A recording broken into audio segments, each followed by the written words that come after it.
दोस्तों, Benjamin Netanyahu को एक तगड़ा झटका लगा। उनके कई जो लाडले हैं वो ढेर हो गए। ये बड़ी खबर आपको दिखाऊंगा। इसके साथ साथ आपको दिखाने जा रहा हूं कि कैसे ईरान से पहले ही इजराइल घिरा हुआ है। हिजबुल्लाह ने 10,000 लड़ाके उत्तरी इजराइल की सीमा पर तैनात कर दिए हैं। यमन हूती की तरफ से लगातार इजराइल पर अटैक हो रहा है। अब एक और लड़ाका संगठन है जिसने मोर्चा खोल दिया। जी हां, आज की बहुत बड़ी खबर आपको दिखाने जा रहा हूं, जिसने अपने लड़ाकों को भेज दिया है और इसी ने इजराइल की दुगदुगी बढ़ा दी है। नमस्कार, मैं हूं प्रज्वल गौतम और आप देख रहे हैं टाइम्स एक्सप्रेस। आज की आप पहले ये वीडियो देखिए। ये वीडियो अपने आप में कम से कम इजराइल को डराने के लिए काम आने वाली है, क्योंकि इजराइल ने बहुत मुश्किल से अपनी एक साख बनाई थी, लेकिन अब चारों तरफ से घिरा हुआ है। देखिए इसमें क्या क्या हो रहा है, दिखाता जा रहा हूं।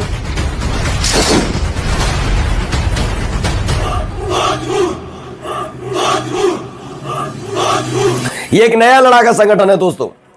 हिजबुल्लाह हूती लड़ाके नहीं है ये।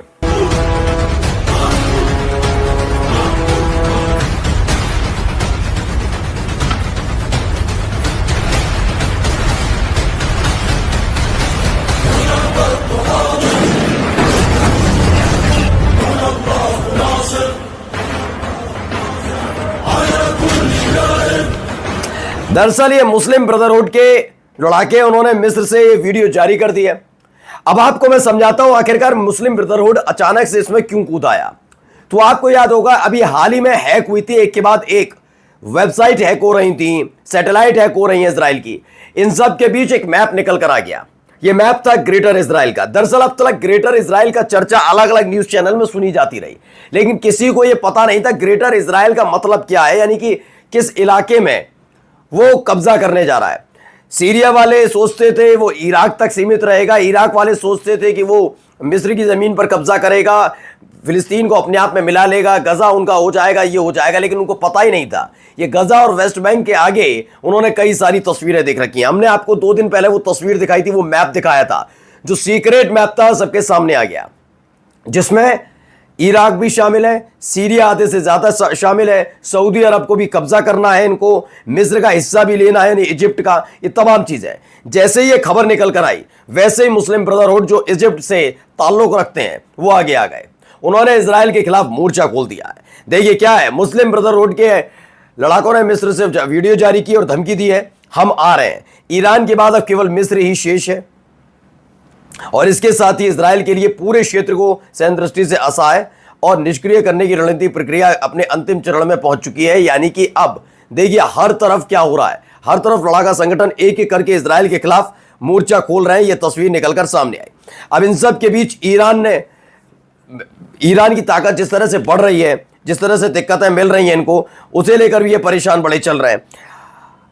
अब इन सब के बीच एक ये देखिए बयान, हिजबुल्लाह एलिट रदवान फोर्सेज, जिसके 10,000 लड़ाके फिलहाल उत्तरी इजराइल पर की बॉर्डर पर तैनात है, प्रिपेयर कर रहे हैं क्या एक पलटवार करने के लिए। एक बड़ा पलटवार इजराइल पर किया जाना है। दरअसल लगातार लेबनान में लगातार हमला इजराइल की तरफ से किया जा रहा है। इसको देखा जा रहा है कि एक पलटवार की स्थिति में लाने की कोशिश की जा रही है। जो रदवान फोर्सेज हैं वो तैयारी कर रहे हैं कि कैसे भी करके एयर स्ट्राइक किया जाए, कुछ भी करके इजराइल पर बड़े हमले की तैयारी की जा रही है। IDF बॉम्बिंग करने की सोच रहे हैं लेबनीज टेरिटरीज पर। IRGC कमांडर्स के मारने का प्लान तैयार किया जा रहा है। ये RKM की खबर है कि एक बड़ी प्लानिंग के तहत हिजबुल्लाह अटैक करने जा रहा है। यानी एक तरफ मुस्लिम ब्रदरहुड, फिर हिजबुल्लाह, ये 2 लड़ाका संगठन एक साथ हमला करने जा रहा है इन पर। इसके साथ साथ एक और बड़ी खबर निकल कर आई, ये देखिए। ये पहले बयान सुनिए, जुमे की नमाज के बाद क्या हुआ। हम ऊ व हम सग हार तरबियत शुदहशुन विलायत रो मराजिअ रो इन हर्फ खैली।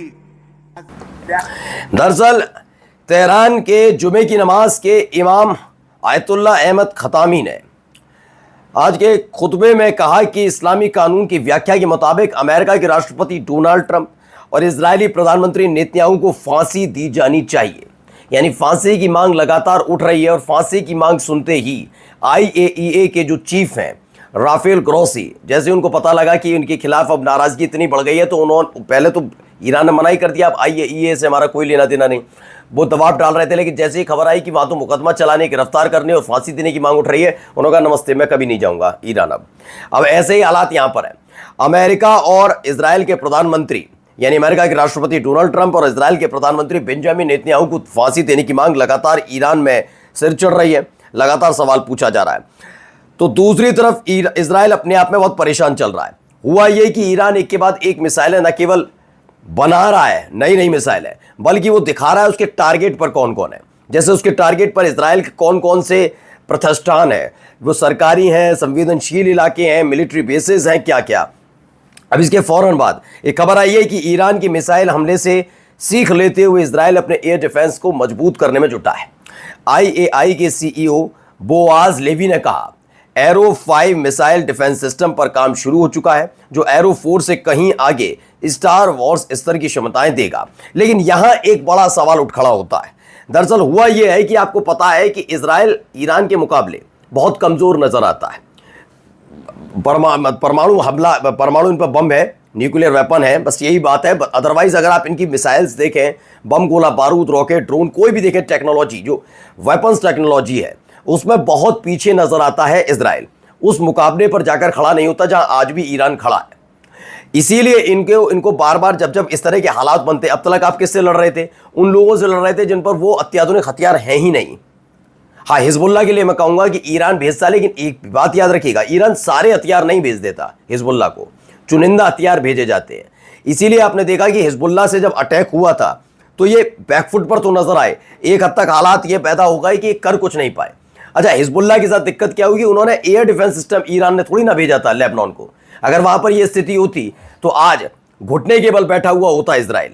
यही स्थिति आप समझिए, ईरान के साथ ही तो ये हुआ। अब ये क्या कर रहा है कि ईरान अभी हाल ही में एक नई मिसाइल लॉन्च कर दी, उसके बाद ना एरो 5 के बारे में बातचीत करनी पड़ी। लेकिन क्या उस एडवांस टेक्नोलॉजी की, आप एरो 5 कह रहे हैं कि मिसाइल डिफेंस सिस्टम पर काम हो चुका है जो एरो 4 से कहीं आगे है। आप जबरदस्ती एरो 4, एरो 5 कर रहे हैं, आपका कोई डिफेंस सिस्टम काम कर नहीं रहा, और जबरदस्ती एरो 4 से आप बहुत आगे होगा। कम से कम देखकर बनाइए कि जो जैसी मिसाइल है वो बना रहा है ईरान, उसके लिहाज से बनाकर देखिए ना, आपका दुश्मन क्या बना रहा है। आप डिफेंस सिस्टम कुछ भी बनाकर उसे जबरदस्ती ताकतवर कहलवा रहे हैं। चलिए, बहुत महत्वपूर्ण एक और खबर आपको दिखाने जा रहा हूं। Concern grow in Cyprus over purchase of real estate by fleeing Israeli settlers.